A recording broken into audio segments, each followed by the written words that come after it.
a membership form. So AMA New South Wales is a professional organisation. We have approximately 9,000 members in New South Wales, and our members range from medical students through to senior medical professionals.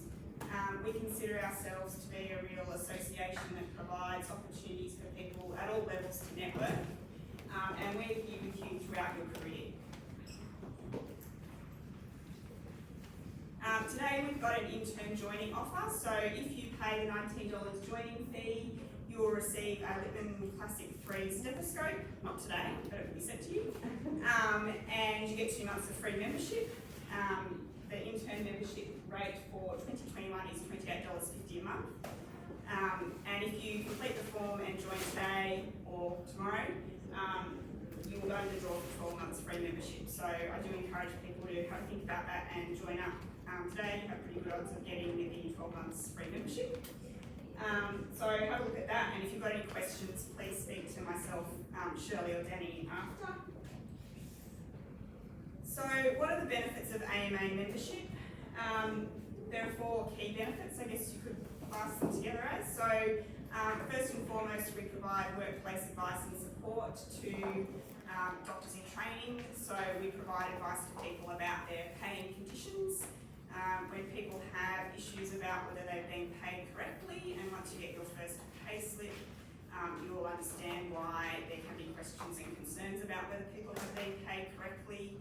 We have a guide to your pay slip in our intern guide, and you'll see that there are a number of different fields in that pay slip which can be difficult to understand, and once an error is identified and they take money off and then they put money back on and they take money off and they change the leave entitlements, it can be difficult to work out at the end of the day whether you have been paid correctly. So we've helped a number of members this year when that has occurred to work out whether or not they have been paid correctly.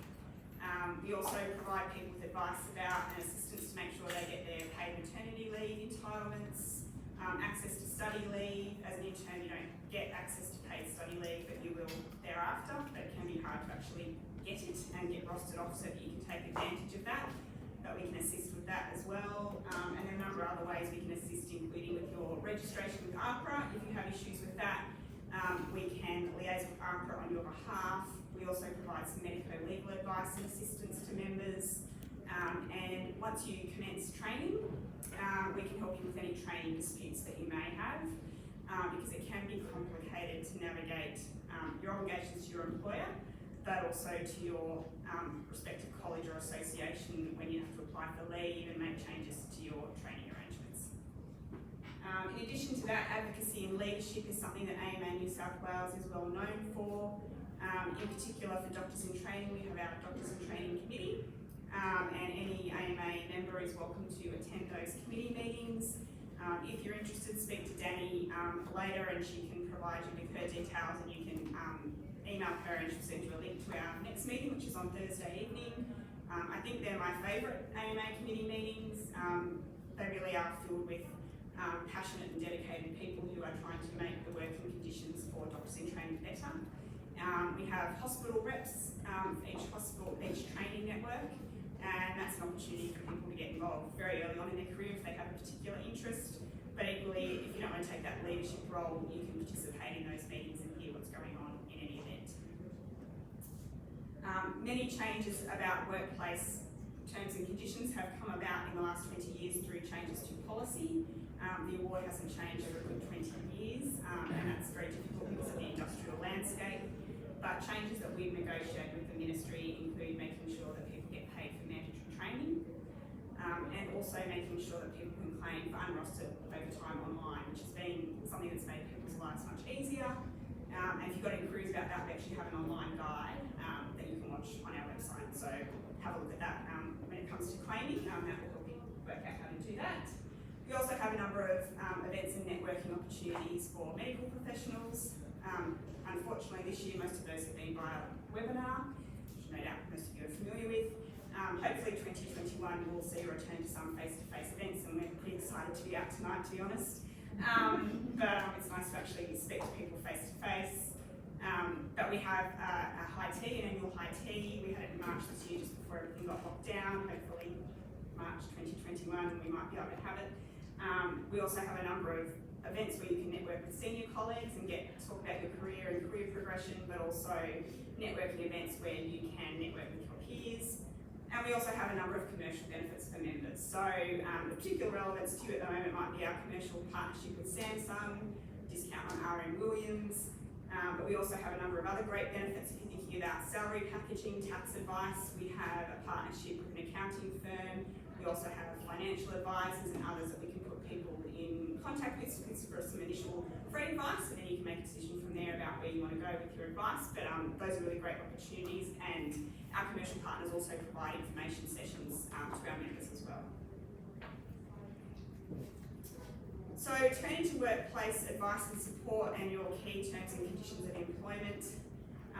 Some matters that we've recently helped doctor and training members with include making sure they get paid for mandatory training. So before you commence, or at the time you commence employment next year, you'll have to complete mandatory training modules. Some hospitals will ask you to complete those before you commence employment, and then they suggest to you that they're not going to pay you for having done that. If that happens to you, please get in touch with us. That happened at a few hospitals this year, but we reached out to their JMO units and made sure that people were paid for the time that they spent completing that training, even if they had done it before they commenced employment. Strictly speaking, you shouldn't really be asked to do it before you commence employment. There should be time in O-week for you to do that, but whenever you do it, we're here to help you make sure you get paid for that. We've helped people get access to paid maternity leave entitlements.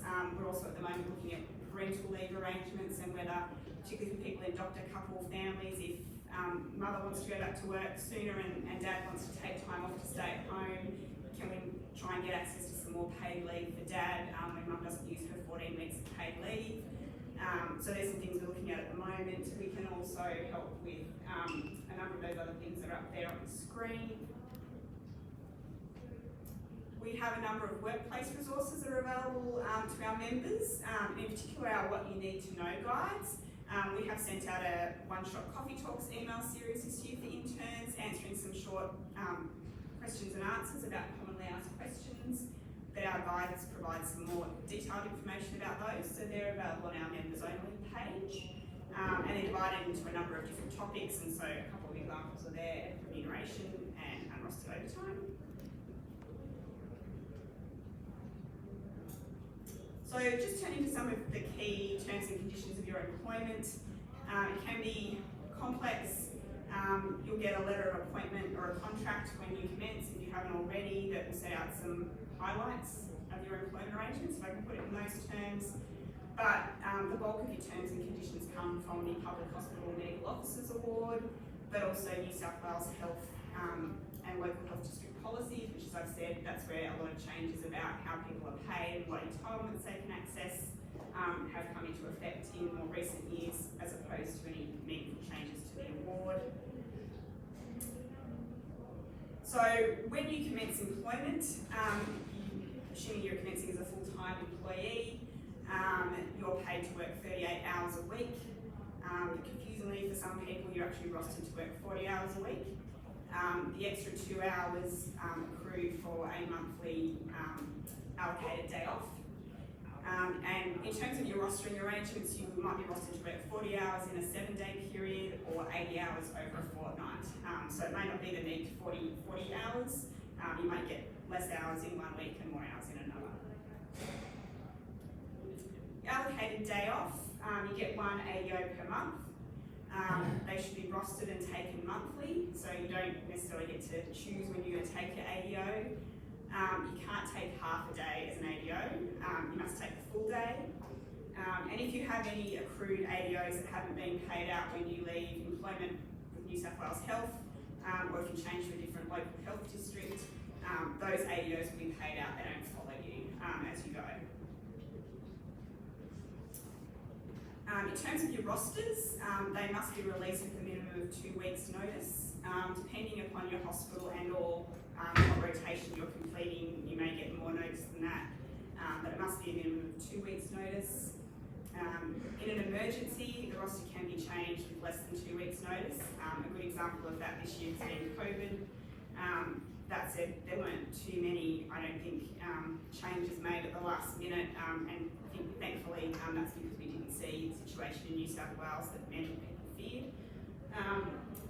Shifts can can be rostered, you must have a minimum of 4 hours per shift and a maximum of 14 hours. And you must have a 10-hour break between rostered shifts. That may not always work out. If you ended up working some unrostered overtime, it may not be a clean 10-hour break. That's certainly, in terms of rosters issued, there should be that 10-hour break between rostered shifts. Hi, sorry, just another minute if that's okay. And Sure. then some questions. Thank you. So you also get meal breaks during the week. You get a 30-minute unpaid meal break. On weekends, evenings and night shifts, your meal breaks are paid. You will be rostered to work some overtime, but you also have unrostered overtime. And you can see there when you get paid overtime rates, for the first 2 hours of overtime, you get time and a half, and thereafter it's double time, and on Sunday, all time is paid at double time. And you can claim for unrostered overtime without prior approval in certain circumstances, including medical emergencies, late ward rounds, and mandatory training and clinical handovers. But other unrostered overtime must be approved before you be paid. And you're also entitled to leave entitlements. The only thing I'll just mention briefly is sick leave. You don't get it for the first 3 months as paid leave, but because of COVID this year, we did negotiate with the ministry to make sure that people would be paid if they were sick in that first 3 months, to make sure that people weren't attending work when they were unwell. And you also have access to special leave during COVID. So if you're directed to self-isolate or to be tested for COVID and stay away from work until you've got your test result back, that doesn't come out of your sick leave or annual leave balances, it's paid as special leave. You've got your guide, I've mentioned the DIP committee, and the only last thing I will mention is our careers service, and there's some information in your intern guide, but it is a great service, it's free to members, particularly when you're preparing for your applications for training programs. I do encourage you to get in touch with Jess. She's a really experienced HR professional and can help you with your CV and interview preparation, and she can do online sessions and hopefully again return to some face-to-face sessions soon. Great. Don't forget to join. Great. But please come see us in the dinner break if you've got any questions. Thank you. Thank you. Just as Dom said, if you have any questions about your pay and working conditions, and come and chat with us during your dinner break. With the application form, after you fill out, please make sure you bring back to us today, because we're not sure when we're going to come back to campus. Thank you very much. Sorry. Thank you.